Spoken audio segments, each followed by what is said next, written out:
You will be avenged! You will be avenged! I will get the Avengers, and you will be avenged, Coulson!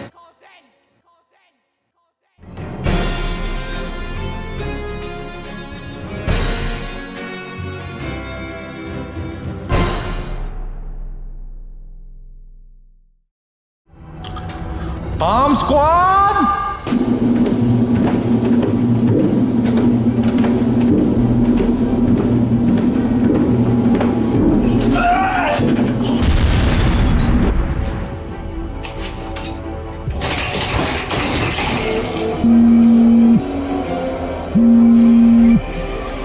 I'm on vacation.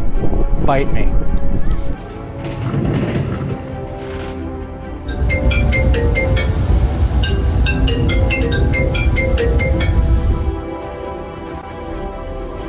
Go f yourself. Assemble!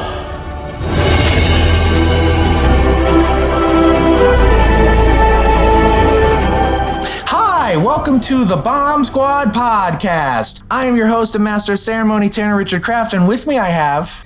I'm Austin Zwiebelman. I'm Joseph Vrenick. And we have a very special guest coming on for the first time. And I'm Stephen Tronicek. Stephen, woo! Stephen, tell the audience about yourself real quick. Who are you? I am a writer and director, and I film critic. And I know Tanner and all these guys from college. Yeah, I'm excited to be here to talk about one of the best pieces of mass media entertainment that Hollywood ever decided to let out. That's right. We're talking about The Avengers, the MCU movie that turned Marvel from a pretty big franchise into a juggernaut. But before we get into our thoughts on the movie overall, this movie's turning 10 years old this month. I was 14. Joe, you were like 16. I was 12.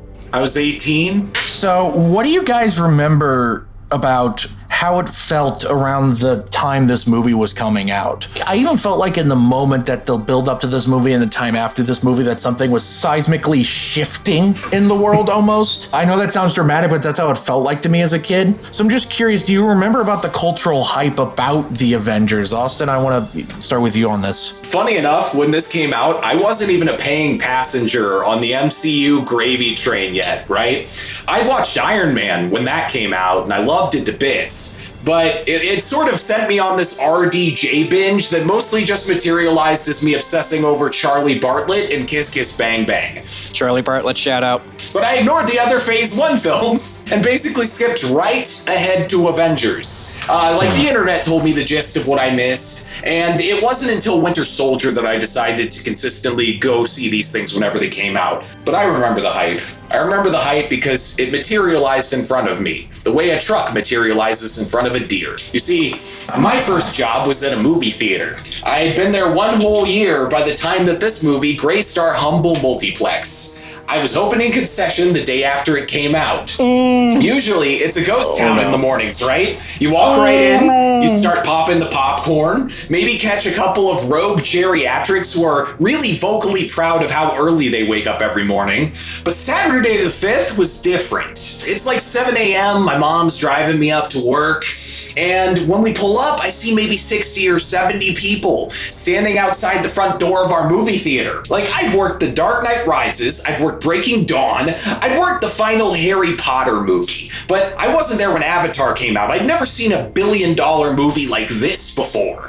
For the next 2 weeks, we were drowning in customers. I have never worked that hard for minimum wage ever again in my life.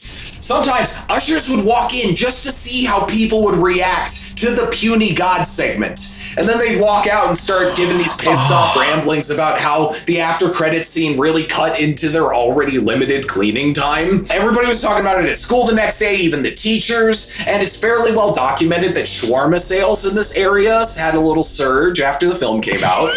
It was a landmark in the history of blockbusters, and I'm proud to have facilitated some people's experience with it. Braver than the troops. They're going to give us so much if anybody watches. Oh my God, are you kidding me? Austin has said so many things about Iraq. Joe, what do you remember about that, that moment in cultural history? So, here's what I do remember. I was certainly hyped for it, and I knew, like, the people that I surrounded myself with in high school and, like, was friends with at the time, along with at least one of my teachers, one I'm still friends with to this day. We were excited for it, but I don't remember, like, a whole ton of hype elsewhere. In fact, I actually remember people thinking that this would not work. Like, how are they going to make all of these, like, different characters from, like, different movies just, like, work in one movie? How are they going to bring that together and make that work? And even, like, with that, it's like every movie except for Iron Man, people kind of had, like, mixed feelings on. Everyone felt, like, different on Captain America. People liked Thor at the time that it came out, but then kind of forgot about it. Then we don't talk about the Incredible Hulk. Or Iron Man 2. It's like everyone was just more focused on Iron Man. Like that was the one character everybody knew and loved, and then they kind of questioned it. But here I was, a kid who grew up reading comics. Like, other than maybe the Justice League, I was familiar with the Avengers. Like, my first Avengers comic was the Avengers Annual, where it starts off with them playing baseball and they all get arrested. I knew these characters. I knew that they were fun, interesting characters. And I was like, if people just go in with an open mind, people are going to like this. And then it made over $1 billion. And then all of a sudden, I was just the guy that liked comic book movies that nobody ever really talked to being everybody's encyclopedia. Because then all of a sudden, I had people who never would talk to me in a million years they're coming up to me like, so there's a new Guardians of the Galaxy movie coming out? Who's this Groot guy? And now everyone knows who Groot is. That was kind of my overall experience, was just like, I was really excited for it, and I'm glad other people really turned out to like it too and made it the success that it was. Back to you, Tanner. But Stephen, as the youngest amongst us, I'm really curious about how that was for you. It's kind of interesting. My twin, he said something about like consciousness with like Stranger Than Fiction, whenever that was coming out. And it's like, I was like 12 years old, dude. Like, do you think I knew what was going on half the time? Like, I'd seen the first Avenger because it came out on my birthday whenever it first came out. And it was great, and I really enjoy that still. Well, I saw Thor, I remember, in theaters. I think that's one that we got our parents to take us to just because it was another one of these cool-looking movies. I remember being, like, a little bit, like, thrown by Thor just because it's like... I mean, I actually still really like that first Thor movie. I just think it's it's handsome. It has some personality, which is more than I can say for a lot of the MCU now. It's definitely a bit of an interesting flick. I do very clearly remember seeing this one, though, in theaters. And I do very clearly remember the moment that my brain clicked in and was like, oh, this is working. You know, you get that action movie thing where it's like, oh, I am actually feeling this. This is cool. This is cool. And I remember it specifically being Thor falling out of the sky in the little, like, thing. I was like, oh, wow, okay. They're actually making this work. That's kind of cool. I do think the general vibes were, even for like little kids, everybody was like, how the f*** are they gonna get Captain America, Thor, Iron Man, the Incredible Hulk, and some of these other guys all into the same movie? Now it's years later, and it's like, well... Funny that was ever a did. question. Yeah, funny was ever a question. Back then, we were like, oh, can we put Thor and Iron Man in the same movie? And nowadays, it's like, we're putting 3 Spider-Man in the same movie. Deal with it. Right. And admittedly... You'll pick up. We're going to have a conversation about whether or not that is necessarily effective anymore, or whether or not it was ever more effective than it is here, which personally I don't think it is. We're going to have to go more into like... We'll get into it. How good the character writing here is. That's the main thing. So I was 14 when this movie came out. I think I was a month away from finishing the 8th grade. Bo Burnham should have made this movie about me. I remember in the build up to it, I wasn't really a movie guy as a kid. I would watch the movies like my parents gave me as DVDs. So your Disneys, your Pixars, other animated movies, the Shrek movies, Spider-Man movies. I watched all the superhero movies that came out. But to me, I remember even as a kid, like, in my mind, there was this rule with superhero movies which was every superhero basically gets its own universe to play in. For some reason, that was the perceived rule. Daredevil did his own thing. The X-Men, Spider-Man, the Fantastic Four, they were all separate. And I remember as a kid thinking, what's going to happen when they break that rule? So I remember in the lead up to it being obviously very excited to see an Avengers movie, but more importantly, almost curious to see what does an Avengers movie even look like. And I remember watching it. This was back before they had like reserved seats. I saw that at the Pear movie theater. I remember we walked in a little late, so I had to sit in the very front row. So I had to crane my little 14-year-old neck up just to watch the movie. Damn. And I remember walking out of that movie feeling like something's changed. Movies won't be the same. And I barely knew what movies were. I didn't watch all that many movies, but to me, I just could just feel something has changed and nothing's ever going to be the same. And boy, was I right with that. Before the Avengers, sure, some superhero movies did really well. The very popular ones, like your Hulk, Spider-Man, Superman, Batman's, X-Men. But beyond that, it was just a niche interest. I grew up playing the Marvel Ultimate Alliance games a lot as a kid, and I really loved those. And I just loved Marvel stuff in general. I played a bunch of video games of superheroes, and I read a lot of Marvel comics. Before the Avengers opening weekend, it was a niche thing. And then after the Avengers opening weekend, it was fully mainstream. It felt like overnight comic books became the dominant thing in pop culture. And I think the reason why is because not only did they pull it off, they pulled it off really well. Yeah. So this leads to our next question. What do you think of the Avengers overall? Joe, we'll start with you. You look eager to go. I watched this movie maybe for the first time since the pandemic started. Honestly, maybe even a couple of years before the pandemic started. So it's been a hot minute since I've seen it. I've always remembered, oh yeah, no, the Avengers is a good movie. Sure, there are flaws with it, but you know what? I have a fun time every time I watch this. So just putting it in for the first time in years, and it just starts right out the gate, just hitting the ground running. They are literally running. The alarm is blasting. People are jogging. And Nick Fury is, power walking. Until such time as the world ends, we will act as though it intends to spin on. This movie hits the ground running, and it just does not stop. You hear this quote like thrown around all the time, but it's no joke. Just a nonstop thrill ride. It's probably the most fun I've had watching a superhero movie. Well, I mean, Doctor Strange was fun, but Avengers is fun. It's been a hot minute since I've had like this much fun watching a superhero movie.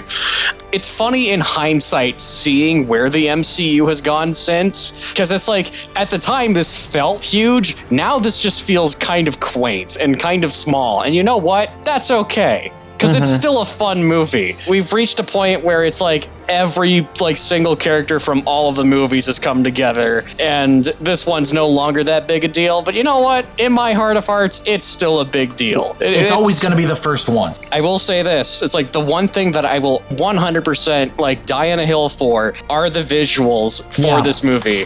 Why do people think this movie looks bad? For starters, this movie is just much more colorful than most movies in the MCU nowadays, and just movies in general. Second, I remember when we were on the Batman cast, and Tanner had mentioned that he thought I was crazy when I was praising that shot of the Riddler's coffee because it looked like something out of a comic. Yeah. And then I remembered, it's like, wait a minute, your now second favorite MCU movie is The Avengers, a movie that is constantly full of shots. You're misquoting me. I never said because it felt ripped out of a comic. I said because it was totally mismatched with the rest of the trailer. It was kind of interesting. I think, I don't want to go too much into the Batman at this point, but I do think there are a handful of things that are tonally mismatched in the Batman. I gotta praise the cinematographer, and I gotta praise, I hate Don't to say do it. it because Unfortunately. he's a piece of shit. Joss Whedon. Wait, I have a better idea. They both have an eye for striking images that have come from comic books. There are shots in this movie that look like the splash pages. Splash, the most iconic shot of this movie feels like a splash page. We remember that shot for a reason. The circle shot? Yeah, it's the circle shot. Not just this movie, the entire franchise, let's be honest. It's the most iconic shot of the entire franchise. Right. It's and it's not even just that. It's the shot of Thor going down with his hammer onto Captain America. America, yep. and Captain America's like ducking. You want me to put the hammer down? Or like Captain America running like off of the bridge and onto the bus, and the Chitauri's like shooting at them, and it's like the explosion. It's the most comic booky of like the Avengers movies, and that's what I love about it.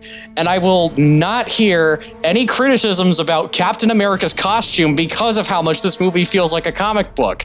Yeah, it looks dumb. Have you picked up a comic book before? Comic books are dumb, but they're fun. I still think the cowl could have looked better. You know what? Fair, but you know I what? think it just, what it is, it looks like it's uncomfortable to wear. That's probably why people criticize it. And that's why they get rid of that cowl like really early on. But I still like the look of it. And you know what? Sure, it's dumb, but you know what? Comic books are dumb. Comic books are fun. And that is what this movie is. But it's not fully dumb. It's also really smart. But I should probably give the floor off to everyone else because I've gone on quite a bit. So back to you, Tanner. Steven, I can also tell you're just rearing to go here. Yeah, I am. So, you know, here's the thing. I always bring up the fact that, like, I'm perfectly fine with enjoying art made by bad people as long as you initially contextualize the art itself. So I'm just going to quickly rattle off some shit about Joss Whedon. I'm going to use the magical word allegedly here so that you guys are fine. We can't get sued. And then we're going to go from there. So Joss Whedon allegedly makes a very unsafe environment for the people that he works with. He couldn't be in the same room alone with Charisma Carpenter on Buffy the Vampire Slayer. Joss Whedon allegedly was very emotionally abusive to his ex-wife. Joss Whedon allegedly was also very, very bad to the cast of Justice League whenever he was working with them on that film. To say the least of the things that man has done. Has been accused of, allegedly, yes. So, kind of jumping into it, I think that the MCU at this point, this is one of the films that in the MCU, that initial run, that didn't exactly feel like, you know, that factory style that they have now. It's a film that, you know, you watch those initial movies and they're much more of a kind to the like late 2000s like action blockbusters that were coming out of Paramount than they really do feel like the Disney films that we're getting now. And it's because I think the Avengers was the last film that was Marvel branching with Paramount to make these movies before Disney bought them out and completely turned the whole thing into like the Feige factory that it really is today. It is one of those films that truly deserves the hype. And I think from a writing standpoint and from a filmmaking standpoint, it completely does. Part of that is the fact that it's one of the films that actually understands how to do comic book melodrama on screen and does it consistently. Like, you know, if we're talking about Iron Man or Thor or some of those earlier, you know, films, and we're talking about late 2000s action blockbusters coming out of those major studios, there is kind of a factory style that is a little like, it doesn't really have the storytelling basis or the filmmaking basis to back that storytelling up. You know, that's your Louis Leterriers doing Incredible Hulk. That's Kenneth Branagh coming in here with his Dutch angle fast in Thor, which, you know, looks better than most Marvel movies today still, but it is a Dutch angle fast. But then you get a film like this. The first thing I got to jump to, at least visually in the Avengers, is prime lenses, spherical lenses. This is a movie that is shot for 185:1, and it looks startling still. Big movie. It looks like a TV show. Blah, blah, blah, blah. Well, I mean, Dummies. don't get me wrong. I understand people talking about the film being slightly overlit, because I do think like it's a very bright looking movie comparatively. However, I'm a big fan of melodrama. I'm a big fan of like theatrical lighting. I think one of the best films of the past few years, best looking films, is The Father, because they're actually doing like sculpting with light. You watch like the Crimes of the Future trailer or so, and it's like, hey, this guy's actually like sculpting with light. Like we're doing actual like stagey, almost theatrical cinematography, but it's supposed to still look slightly naturalistic. Like, hell yeah, like that's what I love. And I think, you know, Marvel's completely lost that at this point. You know, you have the spherical lenses, you have actual contrast, some level of contrast. You have those beautiful colors, not the most like biggest film as far as depth goes, but like the frame always has like something going on or always has like good leading lines or so. Seamus McGarvey, I think he shot the hell out of this. And I think a good example of that is that initial Loki shows up scene. It's that close-up on Loki where it's like, that's a great close-up. You see Tom Hiddleston, he looks nuts.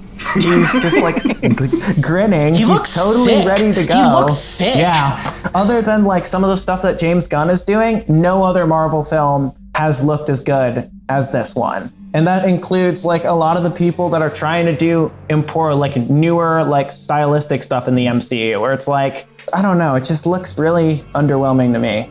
But then once you stack that, like all those aesthetic choices that truly work and like make this feel like a real world and a real film and like make it feel like something, then you really get down to the writing, which is just startling. I think what this film has that Guardians of the Galaxy 2 has it, I don't think really that many other Marvel films since maybe Infinity War, because like Endgame is a wash and the rest, basically all of Phase 4 is a wash.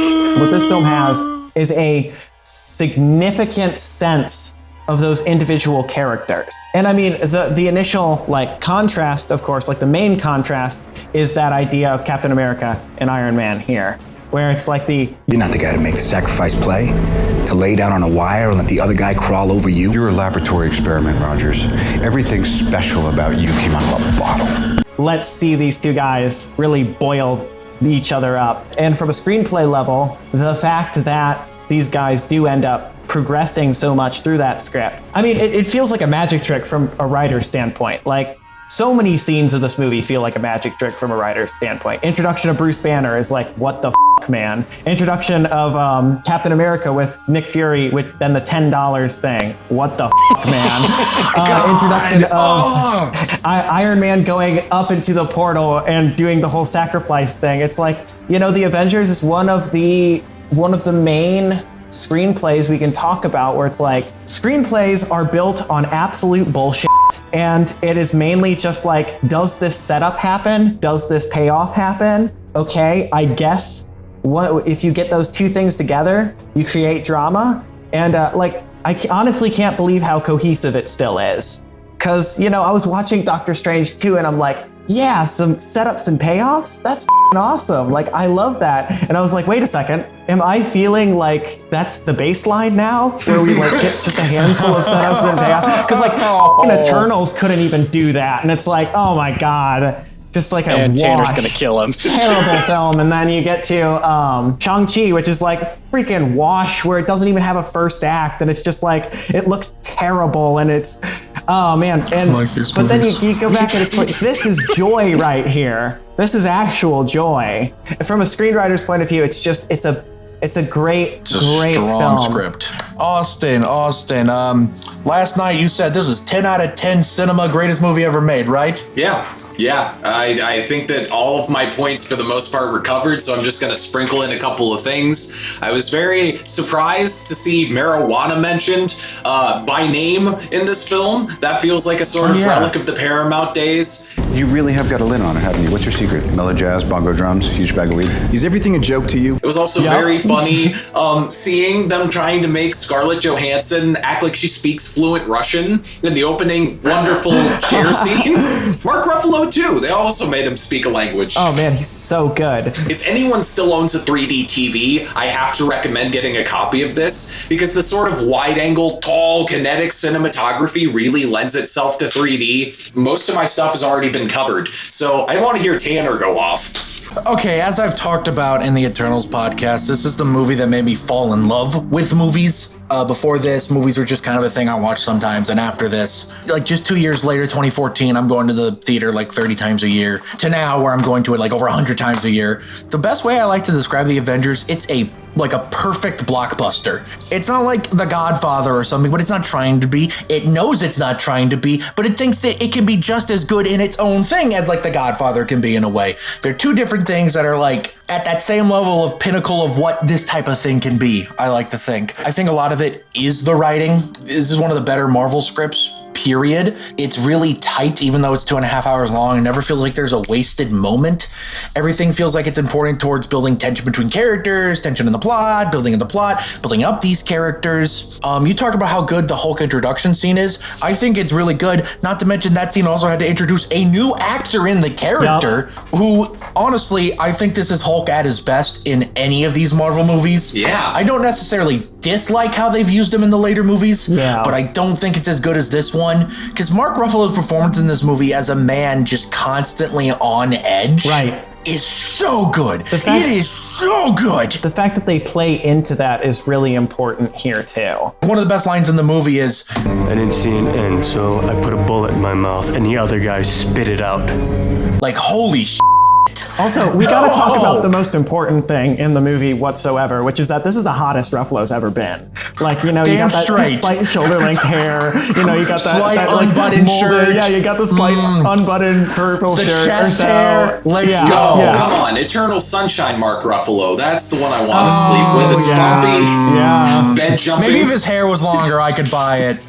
Mark Ruffalo has that big bear I want to sleep with. Joe's like, I'm straight. I'm straight, but I can't admit, Mark Ruffalo, handsome motherfucker. He looks good in this movie. Man. He looks good here. And he is so good in this movie. Yeah. It's what I like to say about this movie, and I like all the other Avengers movies, even Age of Ultron, which is easily the weakest one, and I have some issues with it. I think this movie has something that the other Avengers movies don't have because they can't have. This movie feels like, when you're watching it, it feels like they made this movie like they had something to prove. They had this chip on their shoulder in the sense of, we have to prove that this is possible. The other Avengers movies don't have that because this movie already proved they could do it. The closest they have ever come to replicating the sensation of this is actually happening, I thought was in December with No Way Home. And I'm not even saying it's close. I'm saying it's the closest of bringing in characters from different universes and movies. It was the closest it ever felt to me to replicating the this is actually happening type of feeling. The writing is perfect. The action scenes are great. It visually looks great. All of what Steven said, I agree with. There's a lot of shots in this movie I really like, especially that one where they're arguing and they're just sort of going through the characters, and then it goes upside down and upside down with the scepter, which is just a really great shot that shows how Loki's just splitting them all apart. The character interactions are maybe the best they've ever been in any of these Marvel movies. Joss Whedon is allegedly a piece of shit, but goddamn, this might be the best thing he's ever written, because it is very strongly written. And I say that as a big fan of Firefly and Buffy. The writing in this movie is so strong. It's just a mile a minute, snappy, quippy dialogue, but it doesn't really get on your nerves like some of the newer Marvel movies can, because it's always, it's always servicing something in this one. That's what's important. Where, like, Tony Stark is a quippy person in this film because he's an asshole in this film. And it feels authentically like he's an asshole. It's like, what I love about Steve Rogers in this film as he's painted is he is completely 100% earnest about basically everything that he says. Right. And that's an actual character. And of course, over time, through what are effectively, like, what I personally think are some of the worst MCU films, those later Captain America films, over time, that character kind of gets degraded into a much more straightforward, easier to digest type of character. Right. And it's not that I think it's necessarily a bad thing that, like, he has to become more cynical over time, because that's kind of the, that's the path that they decided to go with the character. It's just that there is a point wherever it's like, this character was really well defined really early. And what they do with that is completely lost by the time that you get to, like, Endgame or so, in my opinion. That's fair. I like what you're saying there, how even the quippy, silly lines of dialogue serve a purpose. Even some of the silliest ones, like, that man is playing Galaga. Thought we wouldn't notice, but we did. Right. Thought we wouldn't notice what we did. That's showing that Tony Stark is sort of like really on top of it, and he's a dick. The one quick example that I can think of is like when Iron Man and Captain America are like trying to get the propeller to like start working again. And he's like, okay, tell me, what do you see? It seems to run on some form of electricity. Well, you're not wrong. Well, you're not wrong. And then he just keeps explaining it. It's like they don't stop and linger on the joke. They don't hold for a laugh track. Right. They just keep going. Compare that to Captain America versus Captain America at Endgame, where it's like, I can do this all day. Yeah, I know. The same way Captain Carter can do this all day. All right, let's go. It's fundamentally the perfect blockbuster, and I think part of what makes it special is it feels like it has something to prove. It's always going to be the first one to do the crossover thing. Yeah. And it was the blueprint that the rest of the MCU could follow somewhat. Now, what about some favorite moments, and what about some favorite lines from this movie? We'll get right to that after a brief commercial break from your mom. Not PragerU. Yeah, we figured out how to make them stop putting political ads in our The Avengers mascot. Hi, welcome back to the Bomb Squad podcasts. We be avenging things. We're going to move on to our favorite moments in the movie. Steven, I want to start with you. Watching it this time, one of the things that it just made me shudder from like a dialogue standpoint. It's just like, hell yes, motherfucker. It was, Stark, we need a plan of attack. I have a plan. Attack. and he jumps out the back of the ship. I'm like, oh my God. Like, it does not get better than that. That type of thing right there, where it's like, okay, that's how you write characters. You want to boil down what works about the movie, it's those two lines right there. How that well, especially right afterwards of Captain America being like, there's only one God, man. And I'm pretty sure he doesn't dress like that. All right, Austin, you go ahead. My favorite moment is probably Samuel L. Jackson saying, Recognize the council has made a decision, but given that it's a stupid-ass decision, I've elected to ignore it. And then firing a rocket launcher at one of his own planes? Just this sort of do-it-yourself attitude. He's going to try and shoot it. That's mine. Like, he is determined. All right, Joe, go right ahead. Take as long as you need. All right, so there's this hell site called Reddit, and if you ever look up the name Scarlett Johansson, you will see this GIF. It is hard to ignore. However, I have to talk about the shot of Black Widow whipping a guy's head with her hair. Like, what the heck? Has she been hiding some sort of secret superpower, or like, and we've just not known about it, or what? Kevin Feige, have you not heard of the Inhumans? There's already a hero who has superpowered hair.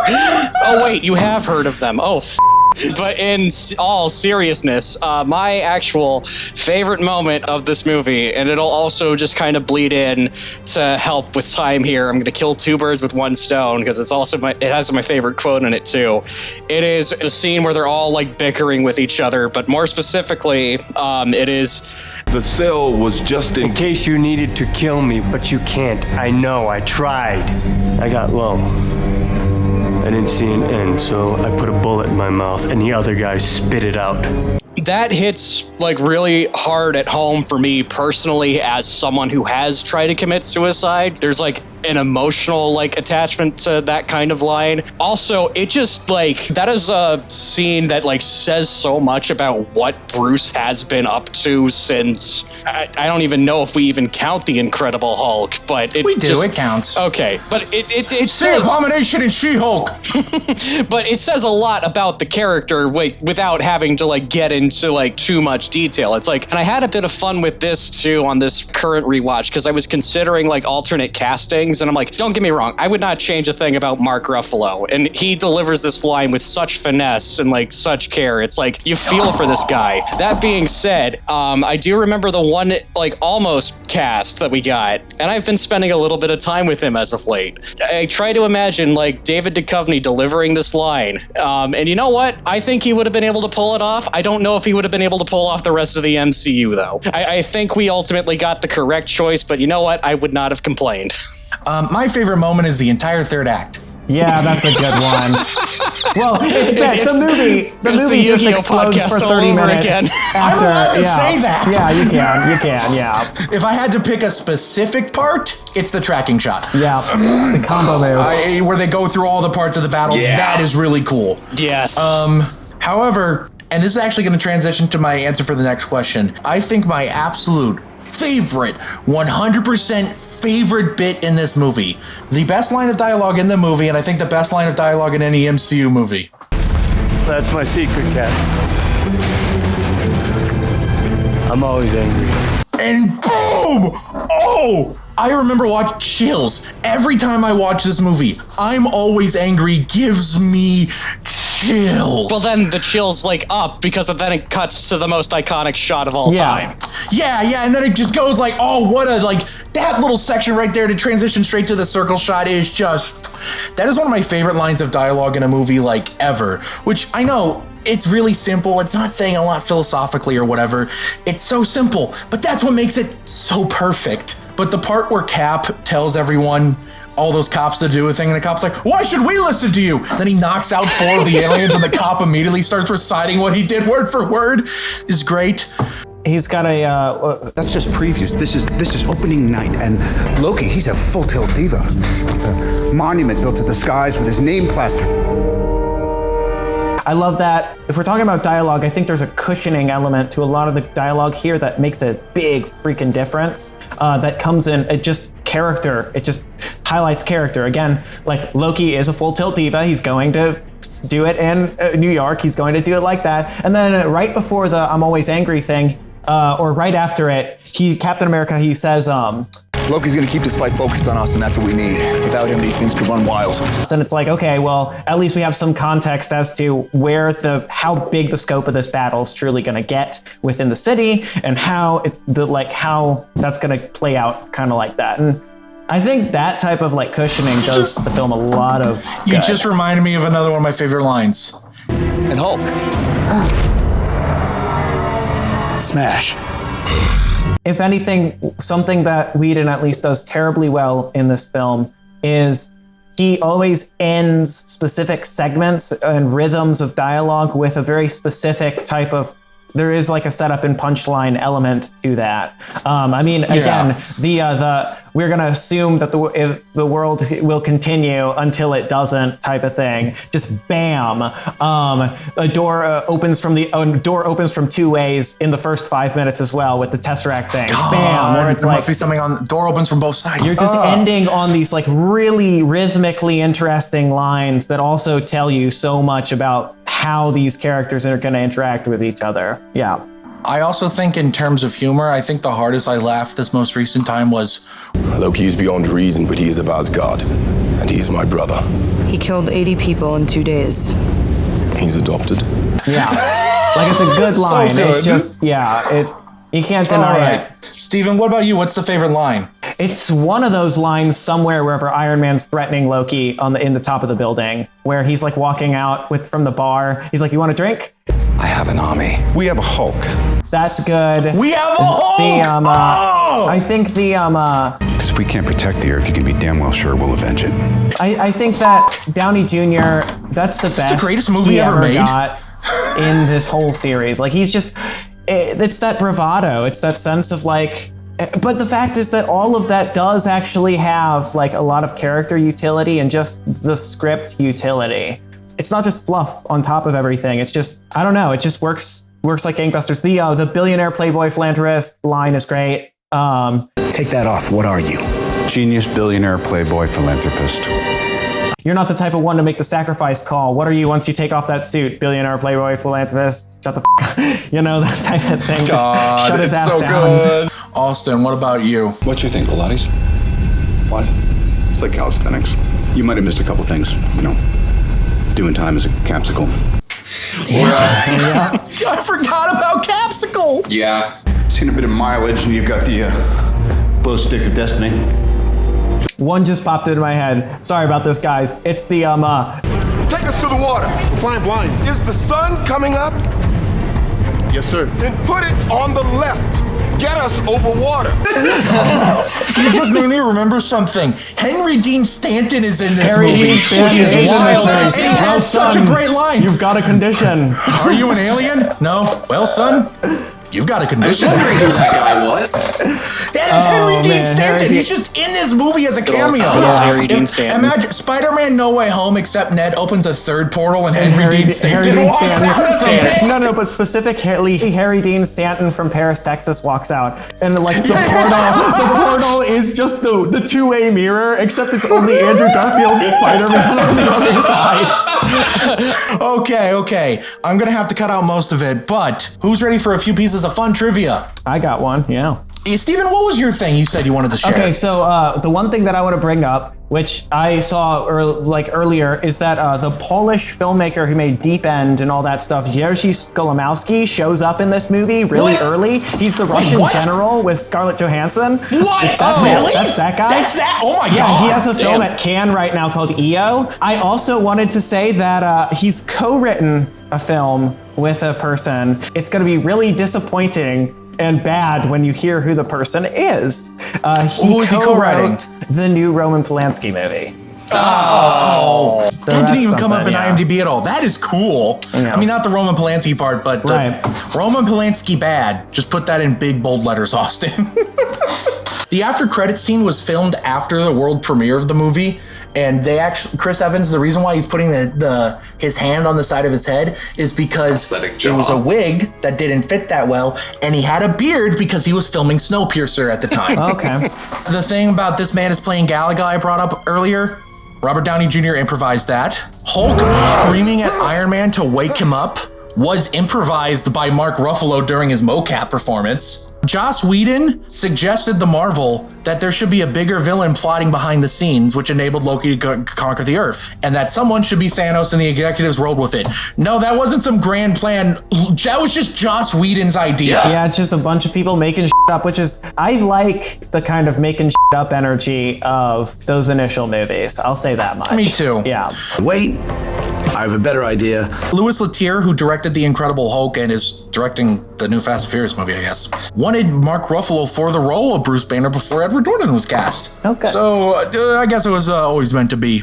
Originally, there was a version of this script where Ant-Man and Wasp was in the script, but apparently he cut them because there'd be too many characters, and Marvel specifically told him he couldn't use Ant-Man. You know, there's that thing where Loki shoots a German police car and it just sort of skids over? Yep.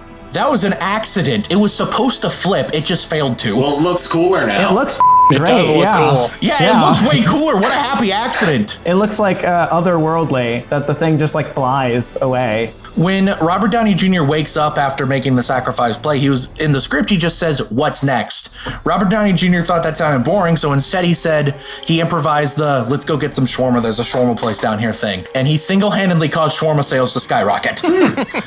Fun fact, this at the time was the highest grossing movie not directed by James Cameron. With the big boys now. Lou Ferrigno helps voice the Hulk in this movie. The CGI Hulk's body was modeled after a Long Island bodybuilder and male stripper named Steve Rom. Gay shit, let's go.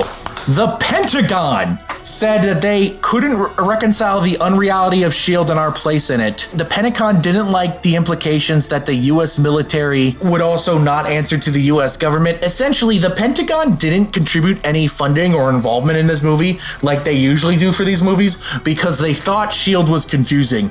And in the back of my mind, I'm wondering, is that why the thing that happens in The Winter Soldier happened? That might be part of it. Didn't the U.S. Army actually help fund it instead of the Pentagon, though? Yeah, the U.S. Army helped fund this movie. They just lost the Pentagon support. They still got the Army. At one point, there were two directors that were allegedly attached to direct. Joe Carnahan, before Joss Whedon, and apparently Jon Favreau was apparently straight up attached to direct at one point, but he instead just stayed on as executive producer. Originally, the after credit scene was going to be Rhodey showing up, but just too late. They later just turned that into a comic before Iron Man 3.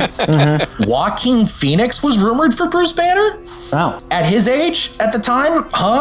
That was the year of the Master, though, so he's like kind of the twitchy thing going on there. It actually took Marvel 3 tries to get this movie a PG-13 rating. Literally just because of the Coulson death scene. Wow. Every time they originally had a shot of the scepter going through with the blood and everything. And no matter how many times they tried to cut away from, like, no matter what, if that shot was in the movie, the MPAA gave it an R rating. So they had to cut it to a Thor reaction shot and a close-up of Coulson reacting to it and the sound effect. They couldn't actually show the scepter going through. Oscorp Tower was almost in this movie. They actually had an agreement with Sony to put the Oscorp Tower from the Amazing Spider-Man movie in this movie. They had it agreed to. The problem was they hadn't finished rendering it. A lot of the city was already modeled. It was too late in the process. Very funny. All right, guys, final thoughts. Steven, we'll start with you. Anyway, I'm going to go on a long tangent about the character in Doctor Strange 2. You can't go on! No! Okay, it's a good movie. What else am I going to say? Joss Whedon. Really good! This is a good movie, though. Yeah. Joe? I love this movie. It's like top tier MCU, arguably like top 5 best blockbusters of the last, I would say, 20 years. This even. century. Like Yeah. it's one of the best blockbusters ever made. It's really that good. If you've not seen it, you're the only one who hasn't. Go watch this movie if you haven't. Austin, go. This movie is like an excellent jewel in the MCU's crown and a freaky, unsettling reminder of how great Joss Whedon films used to turn out. This sounds silly to say, but the MCU is kind of a silly place. If you're looking for a tighter, gigantic movie with 6 main characters instead of 30, I would say go watch this. It holds up nicely. Yes. It does hold up very well. What can I say that I haven't already said? This movie changed my life. It made me fall in love with movies. It fundamentally put me on a path to meet you people. So this movie made my life worse, actually. Hold on a minute. No, I'm kidding. I love you guys. It changed my life. It's a great movie. It's the perfect blockbuster. Go check it out. But, do you guys know what else assembles to do a thing? What? Me. You watching / listening to this podcast. Thank you so much for assembling to do that. If you are listening to this podcast on any of the audio platforms we're on, thank you oh so very much for listening. Please go ahead and leave a review. Helps boost us in the algorithm, maybe. Every website I read contradicts the last, so I don't know anymore. If you're watching this on Spotify video, hi. I don't think we cursed too much this week, but if we did, welcome. Yeah, how about you mosey on over to our Patreon and give us money, because I can't monetize Spotify video. I can't figure out how, so please give us money. And if you're watching this video on YouTube, listen to Steven as he plugs something if he wants to plug anything. Capitalism. No, I'm not going to plug anything. And if you were watching the video on YouTube after you listen to that plug, thank you oh so very much for watching. Go down in the comment section below and let me know, what do you think of the Avengers? What do you remember of the hype surrounding that movie both before and after? What's your favorite part of this movie? What's your favorite line of dialogue in this movie? And finally, if you know what the GIF is, please comment below. You may be entitled to financial compensation. And while you're down there, please go ahead and hit the like button so we know how much you like us. Hit the subscribe button so we know how much you love us. And hit the bell icon so I can break into your home and show you that I'm always angry. Thank you very much for watching, guys. Tune in next week where we do a very different movie hosted by Austin. Austin, what are we talking about next week? Next week, we're talking about the new Robert Eggers film, The Northman. Woo! Very different. Very, very different. Very but different. Tune in then. It should be fun. We'll have a couple of guests. It'll be a blast. Thank you again also very much for watching, guys. We'll see you next time. Bye. Bye. Son, you've got a condition.